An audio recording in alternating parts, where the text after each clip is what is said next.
we trust anything California legislators have to offer? See, California is inhospitable to innovation and business. They regulate everything, and they reduce any oil exploration. California, in fact, is a litmus test for the rest of America. The grid problems they are facing are just a hint of what is to come if we pursue a similar path. Musk is not just a fan of oceanic wind, but also of nuclear, another kryptonite to liberal ears. He has said if you have a well-designed nuclear plant, you should not shut it down. But that's exactly what was starting to happen in New York State.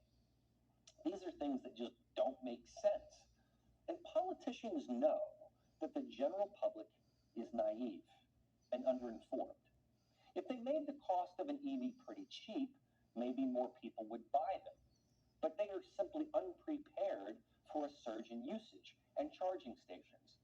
Then you have to think about traffic and getting stuck without a charge. If you have lived in LA as I have, you know that feeling. And a recharge doesn't take like 3 minutes like a gas refueling does. It takes much longer. This is not as convenient as having battery anxiety with your iPhone where you can just plug it in at your next meal. This is your vehicle. This is your means of transportation.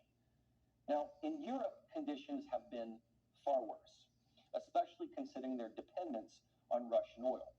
Experts have been warning about this even prior to the Russia-Ukraine conflict. According to oil and gas experts Doug Sandridge and John Harpole of Denver-based Mercator Energy, U.S. natural gas prices are about triple the pre-pandemic price. The tripling of U.S. gas prices in the past 3 years has had an adverse effect on the U.S. economy, its food prices, home heating costs, electricity costs, and inflation. Now, consider that gas prices in Europe are 10 times the price of gas in the U.S. European gas prices are catastrophic for the European economy.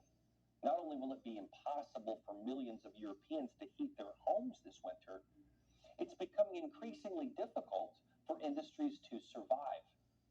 Extremely high natural gas prices translates to reduced production of fertilizers, which results in lower crop yields, food shortages, and higher food prices. Food markets are global, which means that food shortages and higher prices will also adversely affect the remainder of the world.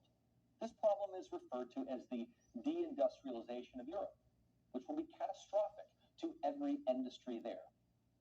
We already saw what happened in the Netherlands, and of course, Ukraine had been considered the breadbasket of Europe. And while the European plight may be worse than America's, we will all suffer. The entire global economy and supply chain will suffer. We will see prices rise and goods availability decrease. And as the gentleman said in the earlier video, emissions are never eliminated. They're just exported elsewhere. While we try to feel good about ourselves for reducing our carbon footprint, the countries who mine the rare earth minerals are increasing their dependence on fossil fuels. Because it's not an electric vehicle or an electric crane or drill that is mining the earth for the materials. You have to really think logically about this, which most people actually don't do. And don't you dare ask Joe Biden a logical question like this. The press has no interest in pushing for these answers. We have a dishonest media and dishonest politicians. Biden was also very clear when he told you recently that these pains at the pump were the result of growing pains towards an electric world. That's after he blamed Putin and the pandemic first. Really, they don't want to make any of this voluntary. It's like masks and vaccines. They want to force it upon you, even if you don't want it. This is the nature of things when government acts on your behalf rather than unleashing private enterprise. They jump the shark and tell you what they want and pick winners and losers, thereby destroying innovation. We have so many natural resources right here in the United States, but Democrats strangle them with regulations to appease green energy zealots, the religious shamans of climate, people like AOC, who don't know lithium from Lefroy Scotch. What happened when we came out of the pandemic with supply chain issues is minuscule compared to what could continue to discontinue oil and natural gas and move to electric too fast. The sky will continue to be gray, as the mamas and the papas say.